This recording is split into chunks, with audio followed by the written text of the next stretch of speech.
am an abolitionist, then urge me not to. What we're doing today is we are trying to let our legislators know, as is our right, what we want them to do. Our legislators work for us, and we want them to abolish abortion in Oklahoma. What happened is that on Wednesday, the Health and Human Services Committee shot down a bill, they killed a bill, 10 votes to nothing, that would have abolished abortion in the state of Oklahoma, and that includes 7 pro-life Republican legislators on that committee. If your senator and your representative do not know you by name, you have not done enough for abolition.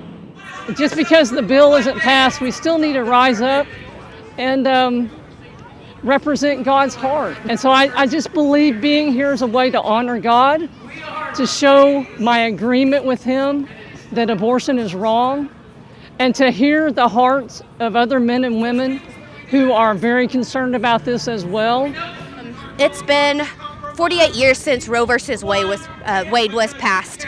And in those years, the secular pro-life movement has done their best to regulate abortion. But the problem is abortion is murder. It is killing an innocent human being.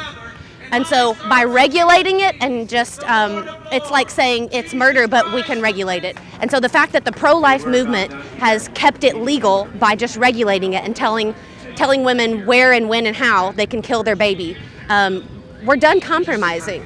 For a long time, I fell under what I thought was pro-life, right? If you break down those words, pro-life, you think, okay, these people are lobbying for life. I mean, there's pro-choice, pro-life, now there's abolitionists. It took a long time for me to understand what abolitionist actually means, but just means the total and complete abolition of abortion. It's an end to a whole structure, a whole system. We will not become another pro-life movement. So we're not asking the legislator to do anything unconstitutional here. By what we're asking them to do is to defy Roe v. Wade. We're not asking them to send something to the Supreme Court so that we can overturn it. We're in fact saying, yes, it'll go to the Supreme Court and they'll say, no, this is unconstitutional. And we're asking them to ignore that. We're asking them to say, no, here in Oklahoma, we will nullify your unconstitutional decision. If someone wants to smoke a plant because they need to feel better, that's federally illegal.